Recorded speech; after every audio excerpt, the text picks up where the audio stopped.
Olá, a inteligência artificial deixou de ser um conceito futurista e passou a fazer parte do nosso cotidiano, das nossas vidas. Hoje você já vê por aí carros conectados, smartphones, telemedicina, educação, tudo usando inteligência artificial. Seja em diagnósticos, seja em análises preditivas, seja em análises prescritivas e até tomando decisão. Agora, será que a inteligência artificial veio mesmo para amplificar a nossa inteligência humana e beneficiar mais os cidadãos? Ou será que ela vai ultrapassar os limites da ética e de repente só trazer benefícios às elites? Esse aqui é o programa Ponto e Contraponto, onde nós vamos trazer esse debate. O debate de hoje é sobre inteligência artificial, para o bem ou para o mal. Esse é um programa produzido em parceria entre a IPTV e a FMU. Você sabe, a IPTV está disponível em mais de 17 milhões de domicílios em todo o país, atingindo mais de 50 milhões de pessoas. A IPTV ela é disponível no canal 579 da Banda KU, no canal 23 da Nova Parabólica Sky e no Instagram, TikTok e YouTube, @IPTV Oficial, IPTV com Y. E na internet, www.iptv.com.br com Y. Olha, gente, hoje o papo aqui vai ser super interessante. A gente tem, para a gente discutir inteligência artificial para o bem ou para o mal, a gente tem o professor Pedro Reis. Super obrigado por estar aqui com a gente, Pedro. Pedro é bacharel e licenciado em letras, habilitação em língua portuguesa e linguística pela Universidade de São Paulo, licenciado em pedagogia, pós-graduado em psicopedagogia pelo Mackenzie e bacharel em psicologia pela Universidade de Coimbra. Professor de língua portuguesa e linguística no Centro Universitário FMU, onde atua na formação de professores nos cursos de letras, pedagogia, tradução e interpretação. Meu segundo professor aqui, Cecílio, super obrigado por estar aqui, professor Cecílio Kozak. Ele é founder e CEO da Jabuti AGI, uma iniciativa brasileira focada em desenvolver soluções autônomas de inteligência artificial. Mestre no tema. É um especialista brasileiro em tecnologia da informação e inovação, professor na Fundação Dom Cabral e na FIAP, com passagem em posições executivas e de consultoria no Itaú, Inmetrics, Bradesco, FAPESP, entre outros. Graduado em Engenharia Elétrica e mestre em Arquitetura de Aplicações Distribuídas pela Faculdade de Engenharia Elétrica da Universidade Estadual de Campinas, na Unicamp. Meus amigos, muito obrigado por estarem aqui. Você sabe que aqui pode tudo, a gente só pode entrar no pau aqui no intervalo. Aqui a gente vai no debate franco, direto, honesto, mas sempre muito educado. Aqui para a gente mostrar que existe espaço para debate inteligente e que a gente pode discutir ponto e contraponto. Olha só, para a gente começar, eu queria dar uma chamada aqui num vídeo sobre o tema inteligência artificial que foi produzido pelos alunos de jornalismo da FMU. A inteligência artificial deixou de ser um conceito futurista e passou a fazer parte do nosso cotidiano. Hoje nos ajudam a tomar decisões, criam conteúdos, analisam dados e transformam a forma como trabalhamos, nos informamos e até nos relacionamos. Mas à medida que essa tecnologia avança, também cresce um debate essencial. Até onde devemos ir? De um lado, há quem defenda o uso amplo da inteligência artificial, apostando em seu potencial para acelerar descobertas, aumentar a produtividade e impulsionar a inovação em diferentes áreas da sociedade. De outro, existem os que alertam para alguns riscos éticos envolvidos como impacto no mercado de trabalho, a privacidade de dados e os limites da autonomia das máquinas. Afinal, até que ponto podemos confiar nas decisões da inteligência artificial? E quem deve definir as regras para o uso delas? Muito bem, meus amigos, então olha, vamos começar aqui. Eu queria fazer uma pergunta para os dois aqui, tá? Então, começando aqui com o Pedro e depois você, Cecílio. Dizem aí, Pedro, que a IA vai revolucionar a medicina, a educação, vai nos livrar do trabalho chato, mas será que ela também não vai concentrar riqueza? Será que ela não vai eliminar milhões de empregos, como se fala por aí, e vai nos vigiar como nunca? Eu acho, para começar, pergunta que fica aqui sempre, está sempre na dúvida, em todo momento que a gente vê IA avançando nas nossas vidas. Na essência, essa é uma ferramenta, é uma solução de emancipação ou de dominação? Pedro, por favor, muito obrigado por estar aqui com a gente. Olha, obrigado pelo convite. E eu acho que a inteligência artificial não é de dominação, mas ela é de dependência. Se nós formos pensar hoje em dia, cada vez mais, e eu só falo por conta do meu cargo como professor, Os meus alunos, eles se sentem mais dependentes cada dia mais da inteligência artificial. Então, eu vejo como uma ferramenta que pode, sim, ajudar, né? Não vou falar que não, mas ela acaba atrapalhando um pouco, sim, porque tira a autonomia, principalmente da pessoa, em realizar as atividades de forma autônoma, óbvio, né? Porque a pessoa não tem mais consciência daquilo que ela está fazendo, ela só dá comandos e recebe essas informações. Então, falta a crítica, falta aquilo que o ser humano tem de melhor, né? De ver se aquilo está certo, se combina com o produto que você está, com o público que você quer. Então, eu acho que falta essa parte, porque, sim, a tecnologia ela pode dominar, mas o ser humano ele precisa estar dentro do negócio. Você está falando um pouco assim, como é que eu vou sair de casa se meu Waze parar de funcionar? O Waze é uma boa ferramenta, né? E a gente deixar de ter que ficar interpretando o mapa, aqueles almanaques grandes no meio do trânsito é maravilhoso. Só que o Waze por si só, ele não fala para onde eu tenho que ir. Eu que tenho que falar para onde que eu tenho que ir. Ele pode me dar direções, ele pode me dar caminhos, mas a escolha sempre tem que ser minha. Agora, se ele escolhe por mim, depois os problemas que acontecerem é responsabilidade minha, porque eu deixei ele decidir. Então, eu acho isso um pouco complicado. Você acha, Cecílio? Você acha que isso aí é algo que não, realmente é um problema? Não, isso aqui, preocupação menor. Primeiro, obrigado pelo convite de estar aqui debatendo. Eu sou um entusiasta, né, de qualquer, na verdade, tecnologia que possa ampliar a inteligência humana, que possa a gente ir mais longe. Eu acho que nos últimos anos, se você olhar os últimos 20 anos, agora está na moda um monte de séries de espaço, né? Na década de 70 já tinha piloto automático de carro, a gente já tinha muita tecnologia que tinha inteligência lá dentro. Mas a questão toda que eu acho que conecta com a preocupação aqui que foi colocada, é que a inteligência artificial que ficou mais famosa, que ficou popular, é da linguagem, é de gerar um monte de texto. Mas não é só isso que é inteligência artificial. Na inteligência artificial, ela nasceu de quando você conseguiu ensinar para uma máquina, né, sem programar, se isso, faça aquilo, porque é limitado, mas baseado em experiência. A máquina olha coisas que aconteceram e ela aprende sozinha uma regra. Isso é um tipo de inteligência. Não quer dizer que eu vou dar a minha vida na mão daquela máquina. Mas quando a gente entra na linguagem, que acho que é uma preocupação real, o jeito que foi apresentado o ChatGPT para todo mundo e popularizou, as pessoas estão apostando que eles vão fazer os trabalhos escolares, que vão escrever os e-mails, que vão escrever livros, artigos, etc. E aí eu também vejo um risco gigantesco da gente emburrecer, da gente se entregar a isso, principalmente quando eu estou em formação, sim, como os alunos. Mas do outro lado, se a gente pensar que há muitas decisões e ideias importantes vêm do processamento da linguagem, né, com aquela história penso, logo existo. Então, quando a gente fala que uma máquina agora pode pensar e fazer um plano, olha, para resolver este problema eu preciso fazer A, fazer B, fazer C, se C der errado, vou fazer D. É um plano baseado em linguagem.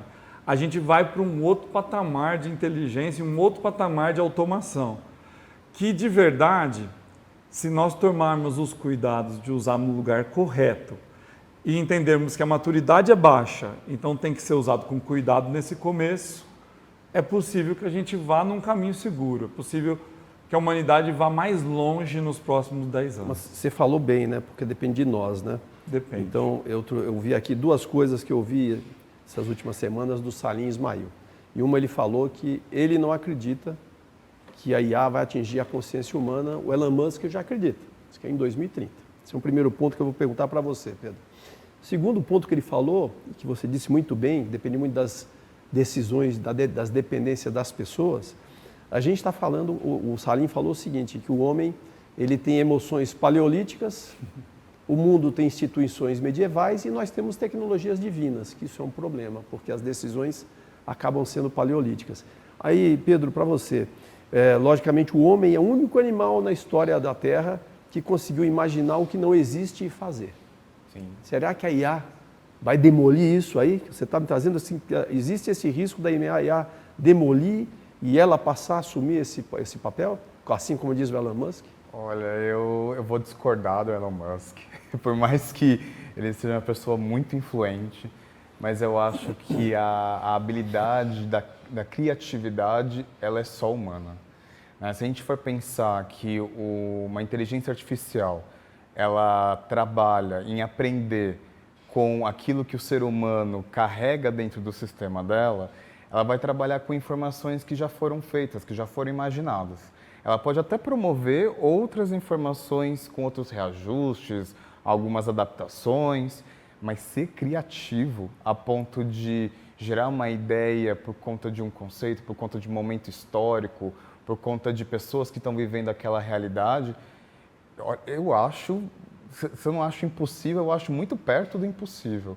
Porque um robô, uma inteligência artificial, enfim, algo que esteja sendo configurado pelo ser humano, não tem mãe, não tem pai, não tem olho, não tem braço, não tem perna.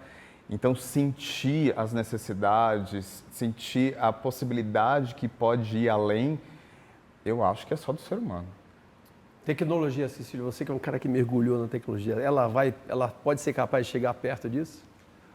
Olha, primeiro, assim, a consciência humana, acho que nem o ser humano não conseguiu entender ainda. Vamos lá, eu não sou, né, eu sou só um curioso na antropologia, nas humanas, mas assim, a gente tem dificuldade de entender o que é consciência humana. Então, vai atingir a consciência? Depende.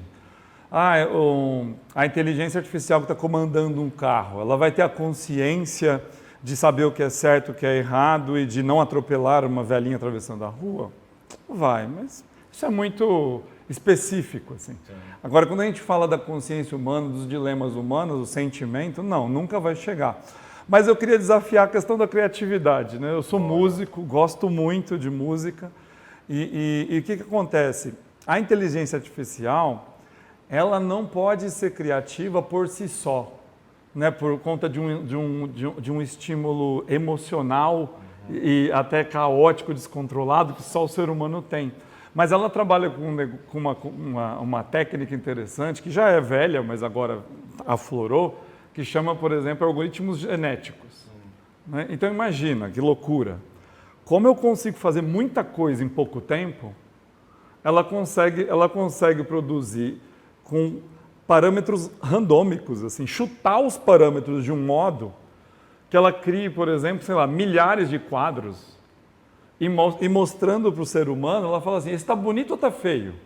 Aí imagina, aí milhões de pessoas falam, esse está feio. Ela fala, então, que isso aqui o ser humano não gosta. E esse? Não, esse aqui está bonito, esse aqui não, esse me emocionou. Por que te emocionou? Não, porque tem uma coisa aqui que me lembrou minha família, minha infância.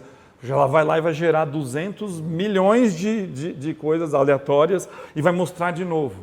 É engraçado isso, porque a técnica de design de hoje em dia, de aplicativos mobile, né? O Marty Kagan fala muito isso. A gente nunca vai acertar alguma coisa que é encantador. Então é melhor fazer, mostra para as pessoas, pergunta e o feedback vai te falar o que deu e o que não deu. Nesse sentido, se você usar de novo a inteligência artificial como essa ferramenta de acelerar o tempo, eu consigo fazer alguma coisa que vai levar 10 anos em 10 minutos, eu vou conseguir usar esta ferramenta poderosa como uma ampliação, inclusive, no mundo criativo. E daí, por isso que eu estou te falando, para quadro, eu vi acontecer muito, eu estava duvidando para música. E eu tenho alguns amigos na Europa, eles são músicos maravilhosos, e eles usando nesse sentido e criando coisas com muita criatividade, muito novas, usando a inteligência artificial. Então, de novo, toda ferramenta pode ser usada para o bem ou para o mal. Um martelo pode construir uma casa ou matar uma pessoa.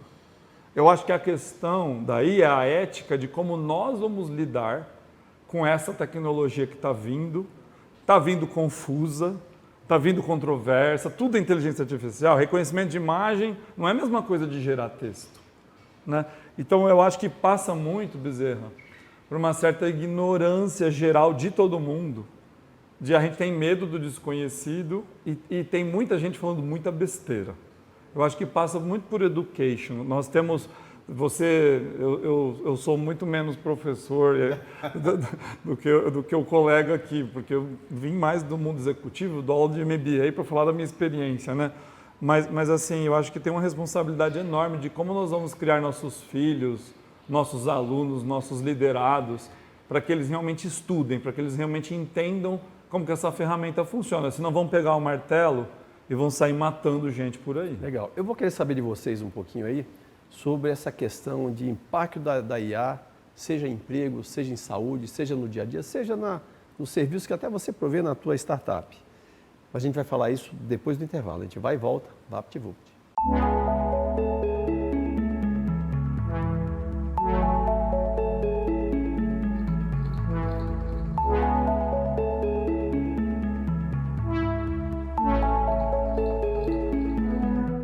Quando eu viajo, eu gosto de ficar conectado. Conectado com o mundo, conectado com as notícias do Brasil, conectado com a família.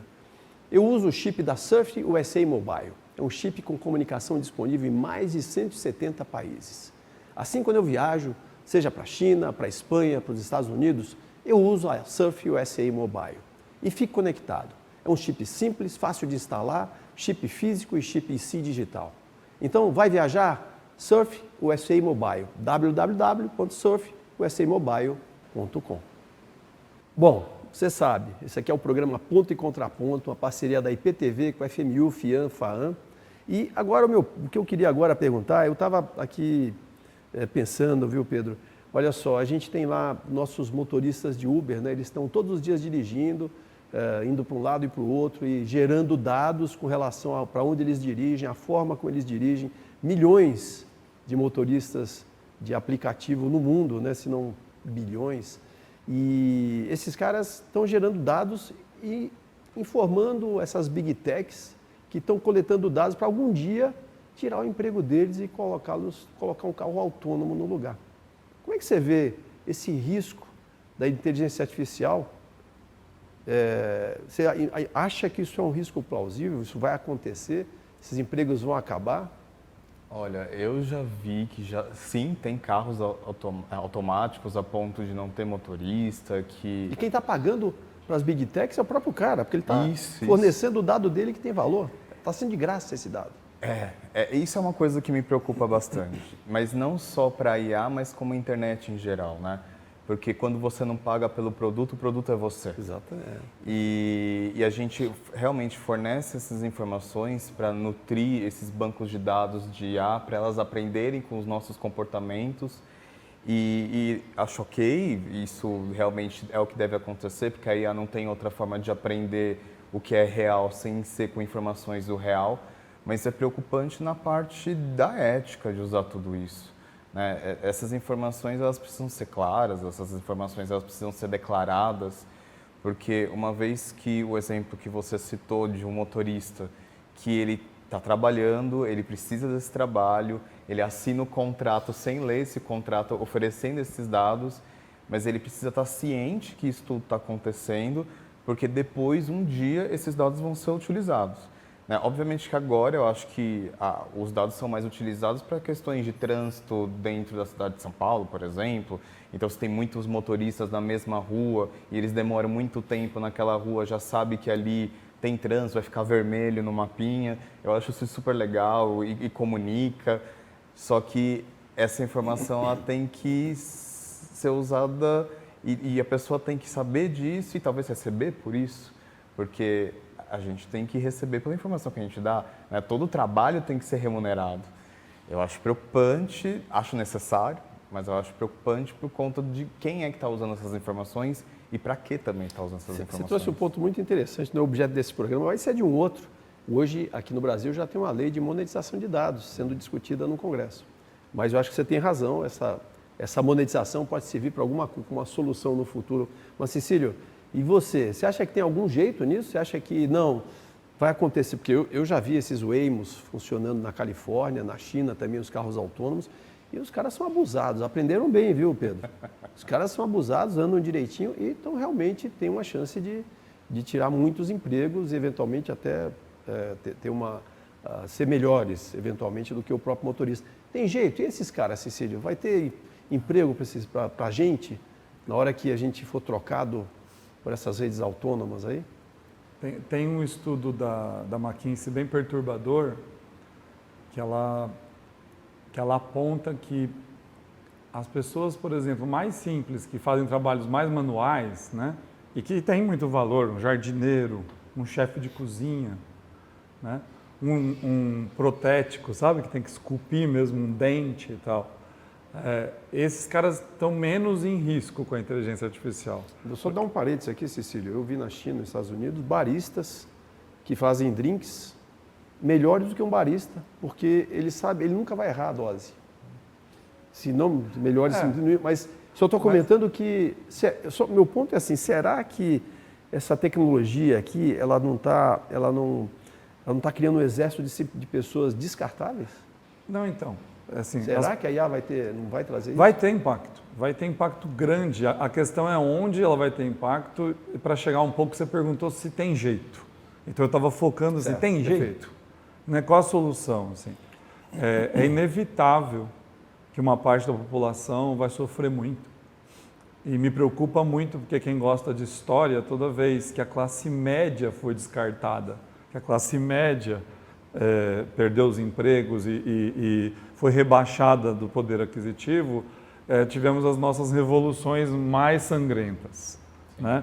Então, o que a McKinsey fala é isso, quer dizer, não são as pessoas mais simples que não tiveram oportunidade de estudar, que estão em risco, as que carregam peso, as que trabalham carregando um caminhão, não são as pessoas que estão na liderança ou no top de decisões do mundo ou dos intelectuais, mas são as pessoas bem formadas, que fizeram uma boa faculdade, mas estão em empregos que são uma distorção, que são uma ineficiência das grandes empresas. Então, imagina, uma empresa nasce com um produto digital maravilhoso e depois que ela nasceu, quantas vezes a gente não viu acontecer isso? Ela descobre, nossa, mas quando dá problema eu preciso atender as pessoas. Eu vou ter que fazer um call center de atendimento. Não, mas meu call center é de alto nível, eu vou chamar de gerentes digitais aqui. Mas são pessoas atendendo pessoas porque eu não tenho automatização para fazer isso. O dia que tiver automatização, eu não preciso mais dessas pessoas. Então, eu tenho um processo que é uma ineficiência. Vai demorar muito tempo para fazer o sistema. Então vamos pôr aqui 1000 pessoas que eles resolvem. Essas 1000 pessoas ficam por 5, por 10 anos, viram um departamento numa grande empresa. Essas pessoas que ganham relativamente bem, que têm faculdade, que têm estudo, estão super em risco. Por quê? Porque realmente a inteligência artificial ela vai conseguir o que for prescritivo, o que se repete, ela faz muito bem. Então eu acho que o que a gente tem que se preparar como já aconteceu muitas vezes, eu brinco, quem foi a primeira profissão que dançou quando a tecnologia funcionou? A telefonista. E o processo é exatamente o mesmo até hoje. Cecílio, você me traz um ponto que, assim, será que essa questão da inteligência artificial, que vai trazer essa eficiência maior para as empresas, ela não vai beneficiar só as elites? Será que ela não vai trazer só esse benefício para as elites, para as empresas, ou seja, os acionistas de empresas, e não necessariamente para... Ou você acha que ela pode baratear o custo e democratizar acesso a outros serviços? Você pode ter todas as visões catastróficas de um mundo distópico, etc., que a gente adora, Blade Runner, né? É mais fácil urubuzar, né? Mas eu tenho uma visão muito otimista. E o ponto é, serão destruídos empregos e serão criados novos empregos. Serão criadas novas posições. Né? Ninguém sabia que quando o smartphone nasceu, ia criar milhões de empregos quando em cima dele nascesse o Uber, o Airbnb. Agora essas mesmas soluções estão em risco de novo. Mas nós vamos criar tecnologia que vai criar outros empregos, outras histórias. Eu acredito muito nisso. O duro é que nós estamos num momento de inflexão que não dá para ver o horizonte. E aí eu concordo, dá um pouco de frio na barriga. Aí, Pedro, pegando para você, essa questão, a gente fala se a IA está só beneficiando as elites, só as elites estão conseguindo ter acesso a estudos de IA para longevidade. E será que isso é coisa de rico, se ao mesmo tempo ela pode baratear custos de produção e dar acesso, de repente, a pessoa que não podia pegar Uber vai poder pegar Uber agora Você acha que esse lado pode ter algum benefício? Você acha que não? Temos um problema aqui. Olha, eu vejo pela minha prática na FMU Fianfan, que a gente quis integrar a inteligência artificial porque é uma ferramenta, tal como a calculadora, que entrou e nunca mais saiu do nosso convívio, né? E a ideia é mostrar que o professor de antigamente já não existe mais e nem pode existir, e que a gente tem que evoluir, passar para um professor talvez 2.0, né? É aquele professor que de fato vai automatizar coisas que são repetitivas, que vai acelerar o seu trabalho usando uma IA que faça com que um plano de aula, questões para uma sala de aula sejam feitas mais rápido, mas é aquele professor que vai utilizar da inteligência artificial para tornar o seu trabalho melhor, né? Então, o que eu vejo aqui na ideia é que sim, algumas profissões realmente vão acabar, assim como já acabaram outras tantas que nós não usamos ainda até hoje, só que nessa de algumas acabarem, outras vão atualizar e outras vão surgir. Na minha perspectiva, a ideia de atualização é fundamental, porque é uma ferramenta que está aqui e está para ficar, não tem como negar. No começo a gente negava, a gente falava que não era para usar, era para ser sozinho, criativo, escreva o seu próprio texto. Hoje a gente já vê que sim, você pode usar a IA criando prompts legais, adequados, avaliando todo esse produto, porque a IA ela não vai fazer exatamente aquilo que está na sua cabeça, e utilizar isso como um diferencial. Hoje essa questão de democratizar acesso, você pegar um médico hoje em dia, ele tem acesso a 500 mil diagnósticos, um médico muito bom, de cabeça, assim, pela experiência dele. Mas você tem 500 mil diagnósticos espalhados aí pela web no mundo. Quer dizer, um médico, um profissional de saúde preparado com IA, ele pode trazer benefício, e você pode levar a medicina para as áreas rurais. Quer dizer, esse não é um outro contraponto, ou seja, se a gente for contra a IA, pode perder essa possibilidade. Aí vem outro ponto que é a pergunta para vocês. Sem uma boa governança da IA, seja a governança ética, esse é um problema, que a governança ela pode ser um freio, ela pode ser um acelerador. Como é que vocês veem essa questão da governança da IA? Posso começar? Eu acho que a gente vai estar quase que Não, junto. porque assim, arrepia a espinha quando alguém fala de perguntar para um Claude, para um ChatGPT, alguma coisa médica. Ou procurar no Google. Então, assim, quem já teve alguém da família que fez isso sabe o desastre que é. E aí a gente entra num ponto interessante, que é uma discussão mais velha do que a IA, mas ela ainda é chave para a IA, que era, né, a gente falava da Semantic Web. Quando a web nasceu, você podia colocar dados lá sem nenhuma curadoria, sem nenhuma assinatura, assim, e ela nasceu para isso mesmo, para conectar, parecia uma rede, porque um link ligava num outro assunto e tal, não sei o quê. Daí começaram a perceber que os conteúdos estavam muito lixo, estavam muito sem assinatura, sem, né, essa questão da responsabilidade, né, a accountability, do que as pessoas colocam na web já é uma discussão de 15, 20 anos. Sim. Né? Aí começa o problema da IA, dessa IA pública, dessa IA que era um experimento. Assim. Foram usados dados, e esse é um problema até hoje, da web livre. Foram usados dados não assinados. Então tem muita coisa errada. Por mais que no começo era gritante e ela se autorregulou, já melhorou muito, a gente não tem certeza da fonte dos dados. A própria IA tem um viés de preconceito racial. Ela tem nós já discutimos isso até num outro programa. Foi desenvolvido dentro do ambiente anglo-saxão, hoje é chinês também. Exatamente. Mas não tem nenhuma IA sendo desenvolvida na África. Não tem. Então, assim. Esse viés você acha que existe? Tem esse risco? Existe o viés e existe agora o pior, que é a fake news. Assim, existe dados fake sendo treinados. Existe, por exemplo, os dados estão escassos para fazer treinamento. Então a IA está gerando dados sintéticos. Olha que terrível, igual telefone sem fio. Brincadeira de criança, nunca deu certo, né? É impossível chegar lá a mesma mensagem. Então nós estamos falando que de uma fonte pobre de responsabilização, a gente treinou as IAs que estão interagindo com os seres humanos e hoje tem gente colocando dado falso, colocando ideias para fazer manipulação e a própria IA está pegando tudo isso para se retreinar, vamos dizer assim, para melhorar o jeito que ela fala. Será? Mas, Pedro, será que isso que ele está falando, que ele acredita que a IA vai resolver, será que ela não é ao contrário? Ela vai aumentar a desigualdade porque ela só é treinada naquilo que ela sabe. Naquilo, como é que ela vai aprender em cima do viés?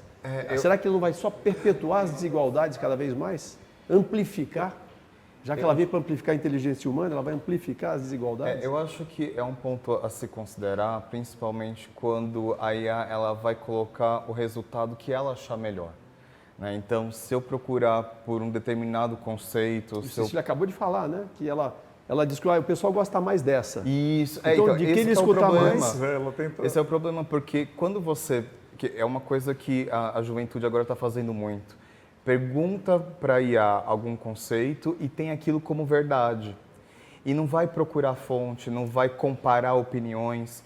E aí, quando eu chego e falo, olha, você sabe sobre isso? Eu sei sobre isso, é exatamente isso, isso, isso. Eu falei, não é exatamente.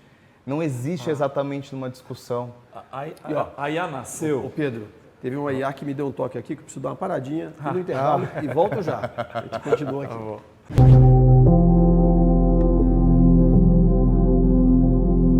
Voltamos. Esse aqui é o Ponto e Contraponto, uma parceria da IPTV com o FMU, FIAN-FAAN. E a IA deu uma paradinha no Pedro aqui, ele ia continuar o que ele estava falando. Aqui a gente está falando dessa... Será que a IA não vai simplesmente ampliar as desigualdades, já que ela só aprende com o que está escrito?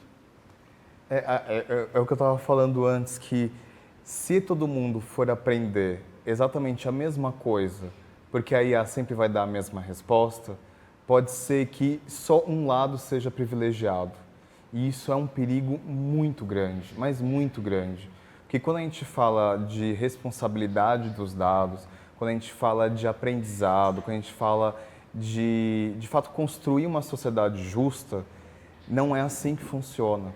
A gente precisa de um debate, como está acontecendo aqui agora, a gente precisa de duas ideias diferentes, a gente precisa de argumentação, a gente precisa de pessoas, ou máquinas, não sei, mas trabalhando informações e vendo pontos positivos e negativos. Essa parte de ela ser treinada, ela ser nutrida de fake news e de informações que não são validadas, não são assinadas, isso é um perigo gigantesco, né? Obviamente que, acredito eu, que daqui a um tempo vai ter um filtro para possibilitar ver de onde que vem essa informação, se é de um jornal, se é de uma faculdade, universidade desse gênero, mas até aí também vai passar pelo filtro da própria pessoa, que é um desafio que a gente tem na educação, não só brasileira, mas mundial, que é treinar as pessoas a identificar as informações e saber definir, né? Saber discernir aquilo que faz sentido e aquilo que não faz sentido. Talvez se a IA ela conseguir mostrar para essa pessoa possibilidades daquela informação, em vez de só uma informação, aí a coisa vai ficar mais igual. Mas se for uma informação só, acho complicado. Cecílio, pegando o ponto aqui do Pedro, você é um cara que está implementando, você está trabalhando, implementando IA em indústria financeira, indústria farmacêutica, indústria de dados. Como é que você está construindo? Eu sei que você gosta de falar uma palavra que são os guardrails, para você não deixar ela escapar. Tem jeito de não deixar escapar? Porque isso assusta, né? Tem sim. Então, assim, retomando também a questão da curadoria dos dados de entrada, assim, esses grandes modelos que nasceram, eles nasceram com um propósito comercial, gente. Sim. Eu acho que, assim, para a gente posicionar bem, assim, quando você faz uma busca no Google, quem aparece primeiro? Quem paga. Né? Quem paga. Não é verdade que é a melhor resposta para você, tá? Então, mas tem jeito? Tem, você tem uma API do Google que você busca, você paga para não vir o pago, para vir a melhor resposta. Olha que loucura, que é o que a gente usa atrás nos nossos sistemas. Paga para não ser paga para não ser né? o objeto da coisa. Então, assim, ela nasceu comercial. Ela nasceu para agradar. Então, quando não tinha guarda-reio nenhum, o primeiro GPT, você falava assim, eu queria uns 4 ou 5 jeitos de me suicidar com as coisas que eu tenho em casa. Tinha. Ele respondia, eu queria te agradar. Falava, não, é tranquilo, qualquer coisa de amônia, se você cheirar e beber, você vai morrer. Quais são os sites Né? que eu posso fazer download de arquivos, piratas? Piratas proibidos, de livro. Esse livro aqui está muito caro. Como que eu... Então, assim, a questão da ética, né, do Cortella lá, eu quero, eu posso, eu devo, a gente não pode delegar para a IA. A IA nunca vai decidir. Daí a gente, como fabricante de tecnologia, é o que eu acho que é um pouco que você está me trucando.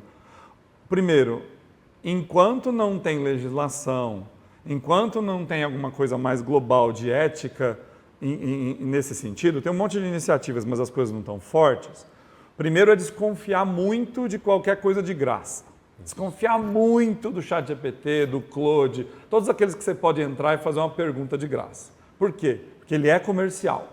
Ele vai ter o viés pior do que o viés só dos dados, o viés comercial de te vender alguma coisa ou de te direcionar para alguma ideologia, para alguma coisa.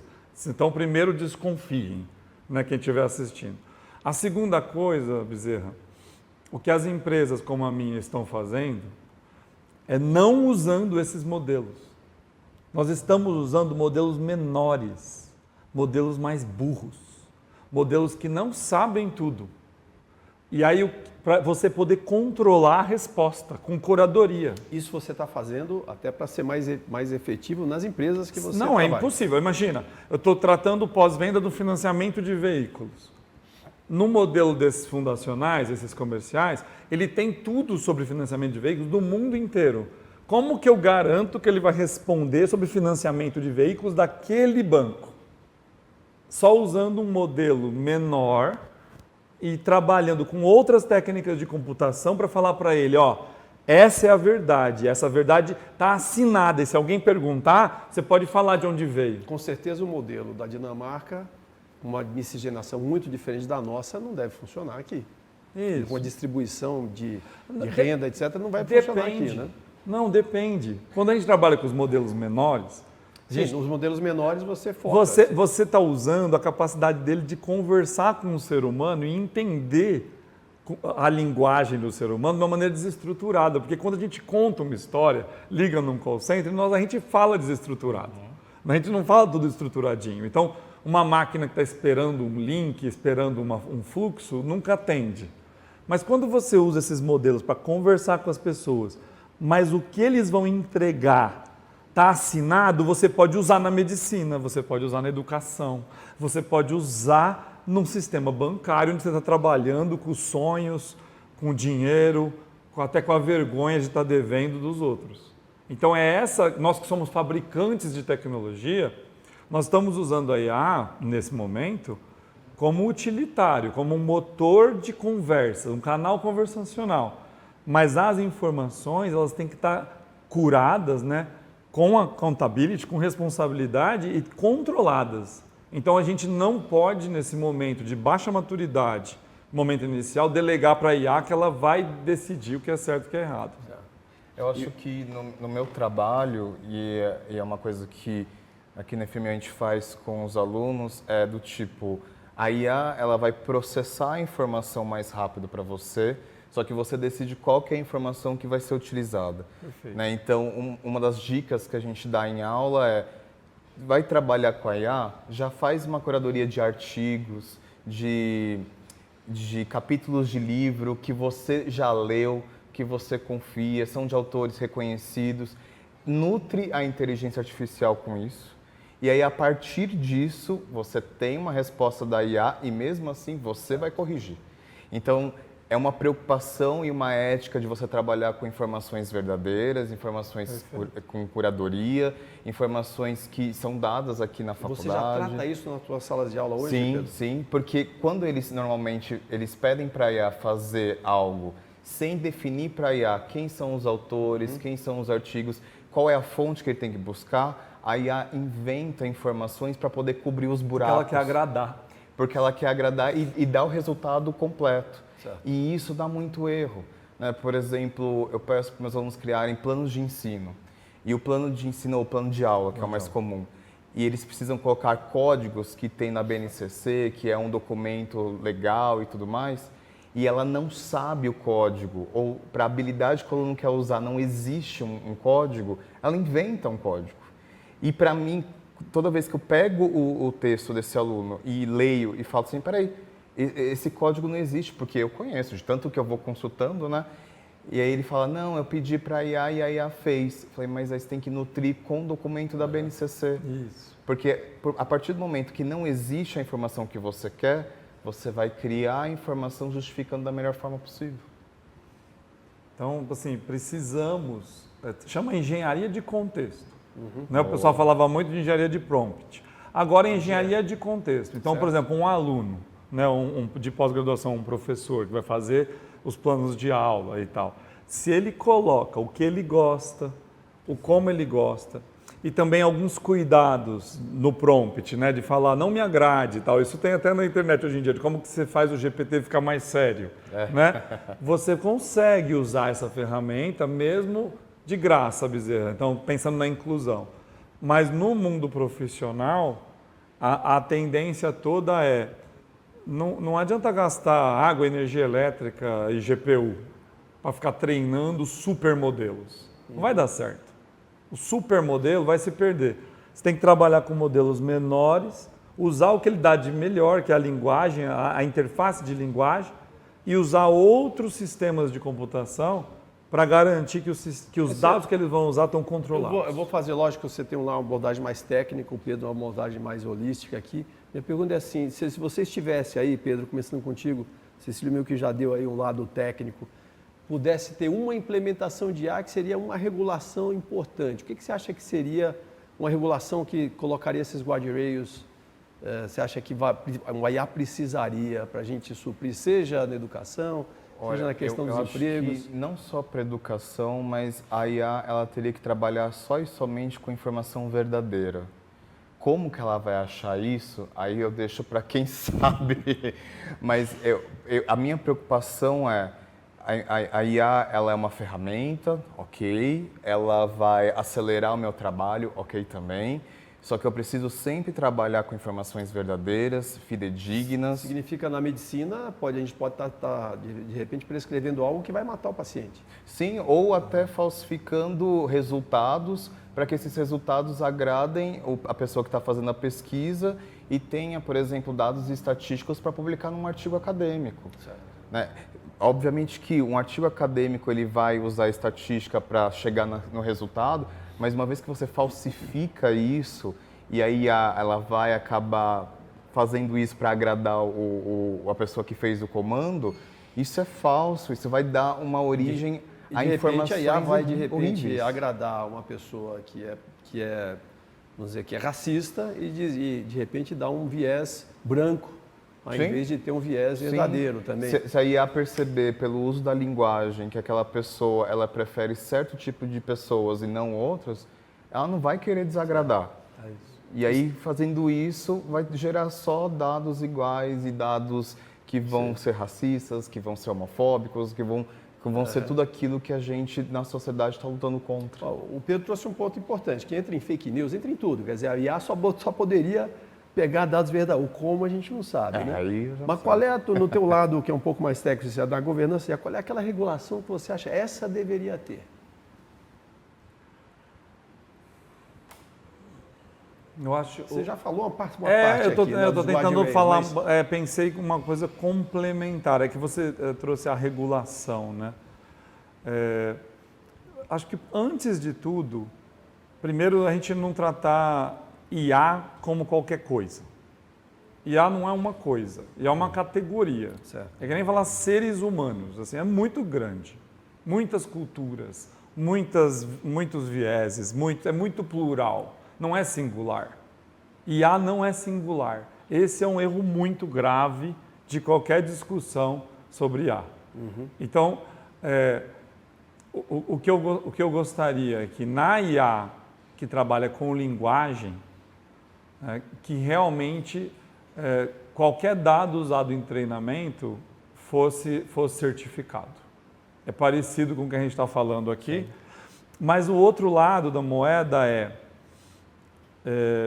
que a IA não pudesse, a IA pública, a IA de graça, não pudesse ter esse viés comercial. Boa. Se ela for paga, ela tem. É o contrário. Mas a de graça, que é para quem não pode, é para quem tem acesso à internet poder usar como uma ferramenta de educação, de crescimento profissional, de evolução, de diferenciação, essa não fosse uma armadilha. Eu acho que tem um ponto aqui importante, né, Cecílio, que é a gente vê alguns países que pensam assim, outros que não. Tem países que focam na IA, a IA como uma indústria de IA, que vai gerar lucro. E tem países que estão vendo a IA impulsionando uma nação. Então, todos os dois podem ter valor, pode ter valor para alguns, pode ter valor para todos, mas vem muito dessa consciência geral aqui de... Então, não é uma coisa simples de se pensar, e é uma tecnologia realmente que vai transformar o mundo. Ela vem transformando o mundo e a gente percebe em todos os ambientes, né? Seja numa corporação enorme, seja no dia a dia do cidadão. Às vezes, de maneira invisível, ela está aí trazendo benefícios ou trazendo, eventualmente, vieses. Né? E ela entrou numa seara muito rica e muito sensível para o ser humano. Que a linguagem, ela acabou com a Torre de Babel, ela acabou com a barreira de linguagem. E aí é muito perigoso, porque a linguagem ela é feita para o bem e para o mal. Eu tive agora na China e eu comprei um óculos, tipo aquele daí, por R$300. Daqui a pouco está na feira aqui, por R$100, R$50, um óculos que ele faz tradução simultânea de dezenas de línguas. Dezenas de línguas. Olha Você só, não legal. faz você falar ainda, mas você escuta e você traduz. Eu queria, assim, para a gente estar encerrando aqui, né? Então, por super prazer aqui, dá vontade de ficar aqui horas batendo papo, né? Mas eu queria saber aqui, Cecílio e Pedro, você saiu um pouco mais preocupado com o que o Pedro falou ou não? Ou, Pedro, você saiu um pouco mais confortável com o que o Cecílio falou? Ou a gente vai voltar aqui de novo para conversar? Eu saio mais preocupado. Eu saio mais preocupado porque eu estava um pouco mais ingênuo na questão de como os alunos ou os professores, no caso de pós-graduação, estão usando a inteligência artificial no seu dia a dia. E pelo que você compartilhou aqui com a gente, eles estão usando num nível de gerar até dependência, né? De deixar de ler, de deixar de ter uma visão crítica. Então, eu me preocupo, eu acho que é uma responsabilidade de todo mundo, ou que é líder numa empresa, ou que é mestre, então de cuidar disso agora, já. Né, de desvendar, de abrir os olhos de que tem um risco gigante de manipulação ou inclusive de erro mesmo. Então, a gente tem que ter esse viés. Você, Pedro, você sai mais tranquilo ou você ainda está preocupado ainda? Tranquilo eu não saio, porque eu acho que é um debate que ainda pode ter outros programas para isso, mas eu acho que eu saio um pouco mais esclarecido da ideia de que a IA é uma categoria, até para não demonizar a IA como um geral, né? A gente pode pensar que a IA ela é uma categoria que vai lidar com dados e trabalhar com áreas que o ser humano pouco pensa ou pouco tem tempo para pensar, mas também tem a preocupação, principalmente na IA que gera textos e gera informações, que isso pode dar problema também. Talvez pensar em usos que não preocupam tanto da IA, usos que preocupam mais a sociedade e pensar em coisas e procedimentos, em leis que façam com que as nossas preocupações se reduzam um pouco, porque sempre vai ter, né? Se é do ser humano, é complicado por excelência, né? E aquilo que não preocupa tanto, aquilo que é muito automático e que vai continuar sendo assim, deixa assim. Legal. Que vai melhorar muito. Eu super agradeço, Cecílio, Pedro, pela participação aqui. Super agradeço aqui a FMU, FIAN, FAAN, que nos recebe aqui em seu auditório. Agradeço aqui aos alunos do jornalismo aqui da universidade.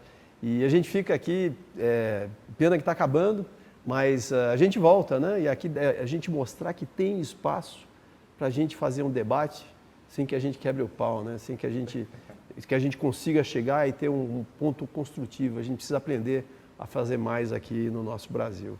Então, super agradeço, obrigado. Você que está assistindo a gente aqui, super obrigado. E bora manter esse debate limpo aqui no nosso país e trazer cada vez, tentar construir um mundo melhor, usando pontos de vista diferentes, usando ponto e contraponto. Valeu, até a próxima.